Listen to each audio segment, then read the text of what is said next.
Hi, in this video today, I'm going to introduce you to capsule baking. Now you may have heard of capsule wardrobes, right? Where you have basics and you mix and match them. Well, you can do the same thing with baking. And today I'm going to introduce 3 baking basics and 5 ways to use them. And there are so many more combinations.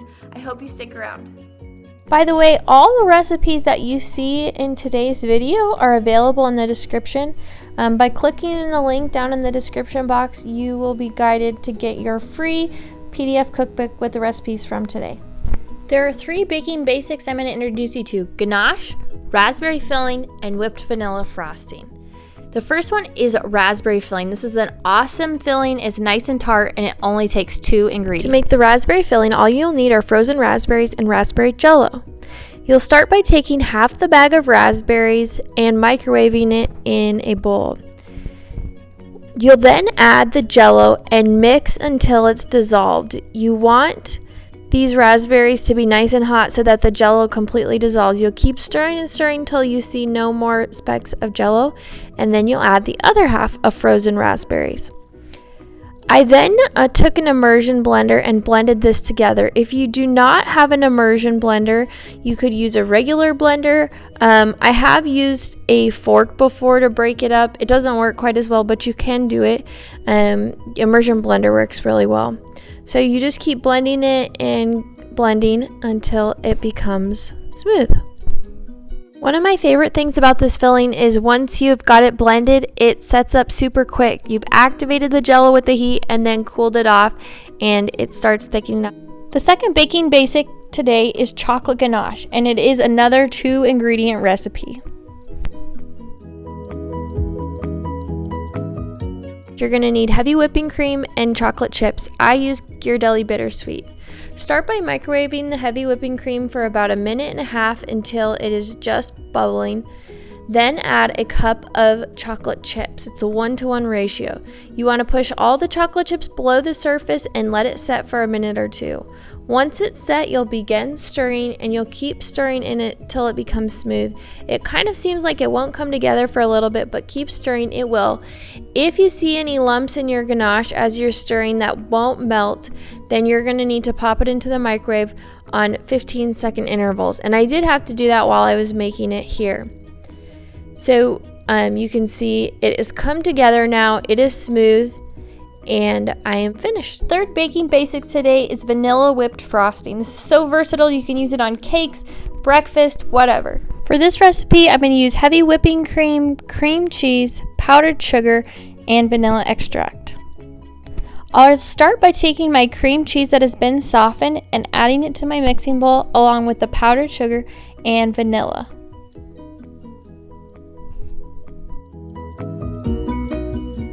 I'll then use my paddle attachment. The paddle attachment does a great job of beating things smooth and combining. So I will beat and scrape until I get all the lumps out. Make sure there's no cream cheese stuck to the bottom of the bowl, but once it's nice and smooth, I'll scrape it down, and then I'll take my heavy whipping cream and add the entire pint to the frosting. I'll continue to use the paddle attachment once I've added in the heavy whipping cream, and I'll beat it. Once I see that everything is combined, I will take the paddle attachment off my mixer and I will switch it out for my whisk attachment.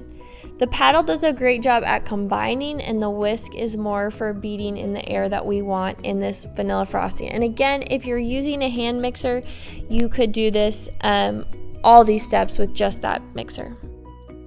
You want to beat it until you have stiff peaks. One of the best ways to tell is to stop your mixer and just tip your bowl. If you look to the side of the bowl, you can see if it's still drifting on the side, then it needs more time.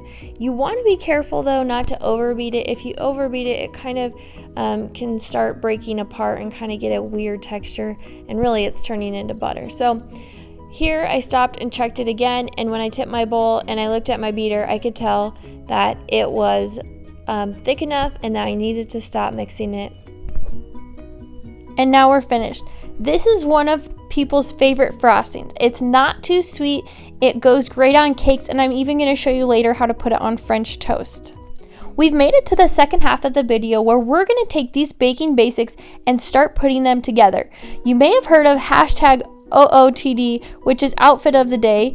Today we're going to do dessert of the day, which just means taking these and creating endless combinations. The first combination that we're going to make is the fudge stripe cupcake. It's a really simple vanilla and chocolate cupcake that uses ganache and the whipped vanilla frosting. To make these fudge stripe cupcakes, I used chocolate cupcakes I made from a mix, chocolate ganache, whipped vanilla frosting, a couple piping bags, and a tip. I start by taking these chocolate cupcakes and dipping them in the ganache. The ganache right now is warm. If you cooled it off, it would be too thick to do this. So if it's set up, heat it back up and dip the cupcakes in. Once you've finished dipping all the cupcakes, you will then want to set them aside to cool. That ganache needs to set up before we pipe our frosting. You want to take your vanilla frosting and load it into a piping bag. To get your piping bag ready, you want to cut the tip off of the piping bag and then flip it over and insert the tip. I think a lot of people are intimidated to use a piping bag. You just need to try it. Honestly, once you use it, you'll realize it's easier than smearing frosting. And by the way, you could do that if you just wanted to dollop frosting using a spoon or something. But pick up a tip in a piping bag and you'll realize it's really easy. Then all I do is pipe swirls of frosting onto each cupcake. I start in the middle and work my way out, and I'm squeezing the bag. The nice thing about this frosting is it's super light. It's not hard to squeeze. Some frostings can be kind of hard on your hand. And I just keep going with all of the cupcakes. I'm just doing it on a few here, but obviously you could do a dozen or a couple dozen or however many you need. When you're finished, you want to take some of that same ganache in a piping bag, snip off a small corner, and then just start going back and forth and drizzling the ganache over the cupcakes. It's really easy. There's no rhyme or reason or right or wrong here. Just keep going till you have them all covered in the ganache. You can stop here if you want to just leave them with the ganache drizzle. I did end up adding some chocolate sprinkles, which are totally optional. You don't have to. It can make them look a little bit fun, but either way, they look great.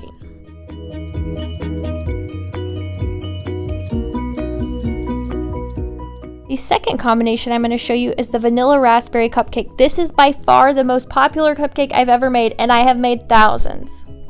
For this recipe, I use vanilla cupcakes, raspberry filling, whipped vanilla frosting, fresh raspberries, and then a cupcake core. This is something I got at Hobby Lobby. You really can use a paring knife to do this. I start by washing my raspberries and putting them on paper towel. You don't want them to be wet at all when you put them on the cupcakes. I start by coring my cupcakes, which is just taking out of the center so we can put that raspberry filling in it. You can see I'm pushing and twisting this core. You can buy cores online. Hobby Lobby is where I usually get mine. And I will point out that usually the little hole stays in the core and then you have to like plunge it out. I think I had left these cupcakes on the counter for a while, so they're pretty dry. And so they ended up just kind of getting pushed in there, and then I just pulled them out, which sometimes you have to do. And I just kept going until they were all cored. Once they were all cored, I then took my raspberry filling in a piping bag and I just snipped the corner off and then started squirting the filling in the cupcakes. The filling has such a nice consistency. It is thick enough that it doesn't soak into the cupcake, but also thin enough that it pipes really well. So this goes super fast. Usually I'll go and I'll fill them, and then it kind of settles down into all the crevices, and I'll pipe them all once, and then I'll go back through them and just kind of top them off so that they're all nice and full. From here, all I need to do is frost them. I take my whipped vanilla frosting and I hover over the filling and I squeeze until I have a little bit of a mound, and I work my way out. It kind of creates a little bit of a rose pattern. As you reach the end, you want to let up pressure and you are finished. The finishing touch is a fresh raspberry. I just place it where my piping tip came up to cover the seam. The raspberry just gives a hint to everyone what flavor is inside.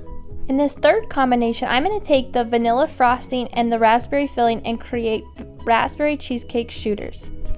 To make these vanilla cheesecake shooters, I used graham crackers, melted butter, the whipped vanilla frosting, the raspberry filling, sugar, raspberries, and I use these little jars. Usually I use little shot glasses, like plastic disposable ones, but I couldn't get them ordered in time. So I found these at Hobby Lobby and they're super cute and I would definitely recommend them. I also use these little mini spoons. It's the only way to eat out of them. So those are the ingredients to make our cheesecake shooters. I start by making the crust. It's very simple, just taking the graham cracker crumbs, the melted butter, and the sugar. I was actually out of granulated sugar this day, so I used powdered sugar and it worked just fine, but I would just use granulated sugar on a normal basis. Once it's all in there, just mix it up. It should look like wet sand, and you don't want it to be too wet, but you don't want it to be too dry either, and the recipe quantity should give you the right consistency. Once it's all mixed together, you're then going to take it and put it into the jars. I used a half teaspoon to measure this out. It kind of depends on the size of container if you're using smaller or larger ones. So I just dropped a half teaspoon or whatever measurement makes sense for your containers into each of them. Once I got each of them measured out with a little bit of crust, you then need to use the back of a spoon. Here I'm using a scoop. It's not perfect because it's not flat on the bottom, but it worked. And I just gently tap it down. You don't want to push too hard. I've done that before and then it just kind of crams it in there and people have to scrape it out. You want it gently pressed down. Once you've got all of your crust done, you are then ready to fill it up. And using our base recipes, it's really easy. You're just using the frosting and the filling alternated to create a really cool layered look. I think it's super simple. It has such a great flavor, and it really goes to show you that those base recipes, if you learn how to master those really simple recipes, you can use them in so many ways. You can frost a cake with them, but you can also make these fun little cheesecake shooters.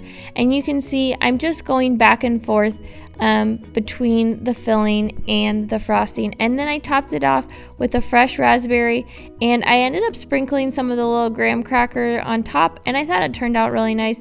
Kind of gives people a hint of what is inside the dessert. Fourth variation is truffles. Truffles are amazing, super simple, and a great way to use ganache. Chocolate ganache is amazing, and we're going to use it for truffles. So you want your ganache to be hardened, so put it in the fridge. And then I have some toppings. I have cocoa powder, coconut, sprinkles, and chopped pecans. You could use so many different things here. This is super simple. The first thing you want to do is just portion out this chocolate mixture. You can see mine is not super firm. I really could have left it in the fridge longer, but here I'm just kind of doling it out into chunks. If you have like a melon baller or a cookie scoop, that would work great here. I didn't have one, so I just used a spoon and got somewhat equal portions. So I just kept going until I had all equal portions. I then popped these in the fridge to get nice and hard. You want them to be super firm because we're going to roll them into balls. Once they were firm, I just took them between my hands and rolled them into balls. You're going to get a little messy. It will be okay. And then I just started rolling them in my toppings. You can see I did that one in pecans, and I just kept rolling and dunking, and your hands are going to get a little messy. You want to work as quickly as possible so the heat from your hands doesn't get on the truffles quite as much, but you can use whatever toppings work here. And then once you have the toppings on, sometimes you can kind of readjust the shape. So if it's not perfect right away and it's kind of sticking, try your best and then roll it, and you can adjust it more. I just kind of kept working, rolling and putting the toppings on them, and kept going until they were all done. I didn't have a full batch of ganache here because I'd used it for other things as well. This is a great thing to do with leftover ganache. So let's say you do make the fudge stripe cookies, but you have a little bit left over. Just rolling them in toppings would be a great way to use that ganache up for a special treat. This would make a really fun gift to give somebody too. You have probably heard of stuffed French toast, but why go to all the work of stuffing the cream cheese in the French toast when you can just throw it on top? Honestly, of all the recipes I made, I think this one might have tasted the best. For this unstuffed French toast, you're going to need cinnamon, half and half, eggs, vanilla, and sugar. You're going to start by making the batter, and again, all of the quantities will be in that PDF below. So if you click there, you can download that free PDF cookbook. I just started by cracking my eggs in here. Once I had the eggs in, I added some half and half. And to that, I also added my sugar and cinnamon. Did I mention I really like cinnamon? Once you have all of that in there, just take a fork and whisk it like normal. This French toast recipe is nothing earth-shattering, but I did want to include it. I think French toast is an amazing way to utilize this vanilla frosting. It has such a good cream cheese flavor, and it truly does make stuffed French toast much more attainable, and honestly, in my opinion, I think I like it better. So you'll just whisk until it's smooth, and then I actually sprinkle a little more cinnamon on top of the batter, just so that the toast gets that on the outside when it hits the milk. I did forget to mention I'm using this bread that I showed, and I think it makes really good French toast, but obviously you can use any bread. The key to good French toast is butter. I usually use a griddle, but I forgot mine at work, so I was just heating some butter in a skillet, and I'm just dipping the bread in the batter on both sides. This brioche bread is super good for French toast because it kind of has a sweet flavor and it's very tender. I then just drop it in the pan. Again, nothing earth-shattering, just cooking the French toast on both sides. Make sure that it's cooked all the way through and give it a flip when you think it's ready, and it should be nice and golden. That butter really helps to do that. And you want to just keep cooking your French toast like this. When you're finished, pile it up on a plate. Then top it with berries. I had strawberries, blueberries, and raspberries. Just pile them on top, but whatever fruit you have would be great here. And once that's done, I just took some of that frosting and dropped it on top. It is so yummy and makes these taste like dessert. I hope you found this video helpful. If you did, hit the thumbs up. If you think you want to see more videos like this, subscribe. Remember, down in the description box below is the PDF cookbook. All you have to do is click there and it'll lead you through on how to get that cookbook. It's completely free, and it'll have all the recipes from this video so that you can start adding these basics to your baking wardrobe. I hope to see you next week. Bye.